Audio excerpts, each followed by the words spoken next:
update on the Bitcoin price. Right now sitting at 86,800. So Bitcoin just lost over $2.2 billion in liquidations just the other day. Are we going to go lower or are we going to go higher? You know, where's the bounce? Some technical analysis on Bitcoin and show you the price levels that I'm looking out for and the current trade that I'm in. I'm in a live trade right now, so I'll show you that too. So let's get into the video. Let's jump into my computer. Here we are, guys, in my computer, and like I said, I asked Grok how much money was liquidated in the most recent Bitcoin crash. You can see that right here.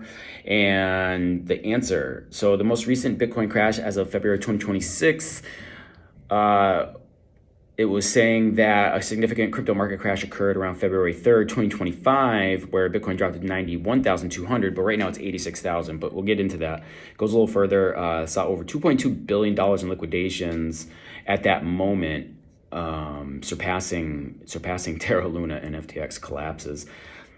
Breaking it down further, future traders faced a bulk of impact with 1.87 billion in long positions liquidated compared to 45 million in short positions. Bitcoin specific liquidations weren't isolated in the data, but given in dominance and the scale of the crash, a substantial portion of that 2.2 billion can be attributed to the Bitcoin related positions. Okay, so let's break it down a little bit further, and then it says more recent post from X, February 24, 25, saw another wave of volatility with liquidations ranging from 865 million to 1.5 billion, 24-hour period. So that's 865 million to 1.5 billion in a 24-hour period for Bitcoin fell below 90,000 and even 87,000. However, these figures reflect ongoing market activity. And currently Bitcoin is sitting at, if we go into the price charts. So here we are, this is on TradingView. And right now sitting at 86,750. We did bounce from 85. This is on the 5 minute. Let's go to the 1 hour. Get a better idea of what's happening here. I did pull, so if you watch my other videos, you know that I am a big believer in the levels. Like, I want to know where the levels are. I think like the biggest thing that we can do is find out, number one, what are the levels, the important levels on the chart. Number two, what are the moving averages? Where are the moving averages? Where do we sit in terms of the moving averages on the high time frame as well on the low time frame? We'll look at the lower time frame when I'm getting ready to enter the trade, but specifically on the high time frame, we want to figure out what our important levels are, and then from there we can make a better choice on where to invest, where to open our positions. Now, I will say this: I didn't get totally wrecked, but I did get a little wrecked. I wrecked about 20% of my account yesterday. Just bad, taking a bad position and then revenge trading. So I want to make this clear. It's something I definitely want to say is don't revenge trade. If you do, it's time to turn off the computer and just walk away if you're that type of person. Luckily, I finally did that. And then I couldn't even take looking at the charts anymore. Like, I was trying to look for that next position and I was cooling down. And then I decided to just take a break from the charts altogether. So that's what I did. I took a break from the charts. And then I went, I just took a break, went to bed early, got a good night's sleep, got up this morning, went to the gym. I got up early this morning and I saw in the charts and I took a short position, which I'll show you. But ultimately, it was just good to take a break. And I just want to share that with you and not to get wrecked. Those small wins, keeping tight stop losses, taking the small trades over and over and over again. That's the way to do it. And I just want to I just wanted to share that with you, that I did wreck 20% of my account yesterday. And after doing so good too, I was just, it's funny, we stack up these small wins and then it just turns to, you can dump out, follow small wins in some bad trades. So, cause I was betting higher than I normally would. So I wasn't staying within my range. My positions were much larger than I normally would. Yeah. And then you lose that, and then you want to go revenge trade, so you try and do it again. And I can honestly say every time I revenge trade, I lose. So don't do that if you're that type of person. Stick within your range, stick within your daily range. Not just your daily range, but your actual position. Each position you take, have a percentage of your trading account that you're going to use. Like right now, I got to stick to it. 3%. It's like 3 and 3. I open a position at 3% of my trading account max. So if I have $100 trading account, 3% is what, $3, right? So let's make it a little bigger. If we did $1,000, then 3% is going to be a $30 position. And then I'm also going to keep my stop loss very tight, 10% max, right? So 10% max. I think the most I want to lose on a trade would be 1% of my account, and that better be a good, a good probability trade if I'm going to do that. But right now in a short position, I did take a short position from this area. No, not that area. Sorry, I'm looking at too big of a time frame. I did take the short position this morning. If we zoom in here, I did grab a short position right around here. I actually opened it up a little bit lower. I was at like around 88. It did get stopped. It went to profit a little bit, but then got stopped out.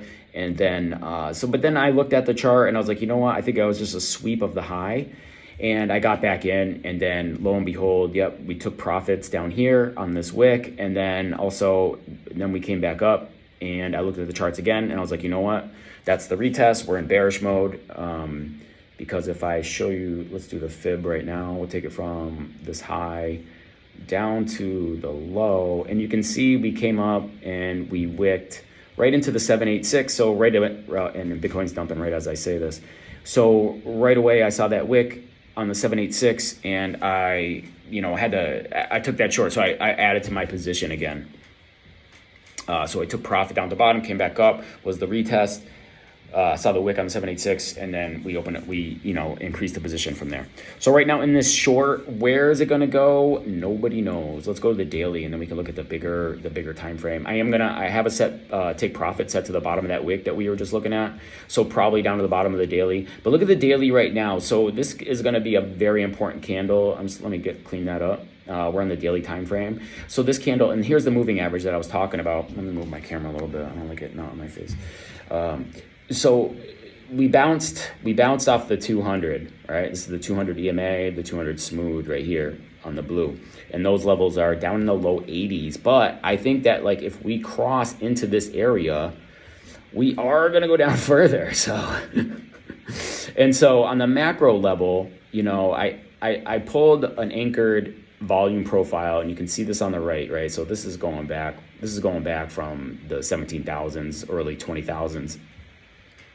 We have this level right here, this $70,000 level, and it's right in confluence with the top of the range that we were in from the beginning of, middle of March after the ETF pump, and then the ETFs. So we're in that range from middle of March to November of 24. So, that was at the Trump pump, right after Trump got elected. But right now, I'll tell you, it looks like we're coming back down to test. Okay, we're going to come back. We're going to bounce off this level. It's kind of crazy. I can't believe that we're doing this right now. I think that I was saying that like everybody was saying this level right here, like this $85,000 level was going to be the level we need to hold. But right now we're testing it. And honestly, like the way things are looking, I think we're going to come down. We're going to come right through. We'll probably wick down to the $71,000. I can't believe it. I cannot believe it. We're probably going to wick down there and then and bounce up and go to those highs that we were talking about right around 120, 125, 130, 150, $180,000 range. I even think we'll see around 250 or so. It's been an elongated, from what we can tell, it's been an elongated cycle. Really feel like most of the action was supposed to have happened by now, and it's just going in phases. It looks like so. We're probably going to drop down. Bitcoin will get down here, and then the Trump organization, the Trump administration is going to announce that, about the United States strategic crypto stockpile. So we're going to see what happens. We're just waiting for the announcement, and then I think a lot of people will follow suit. A lot of other countries will follow suit. A lot of states are going to start doing institutional, investments and things, and we'll probably see a bounce, honestly, because this looks like we're coming down to 70,800 or so. So in the short position right now, like I said, we're looking for the bounce on the 200 EMA or the 200 smooth, but it looks like we're going to drop out of that and probably and come back in. So that's what I see right now for Bitcoin. Other than that, like this is the level we're looking for. We're looking for this bounce. We're trying to see what's going to happen. It's all about this level. So right now I'm in a short. If you're not in a trade right now, check your levels, see where we're at.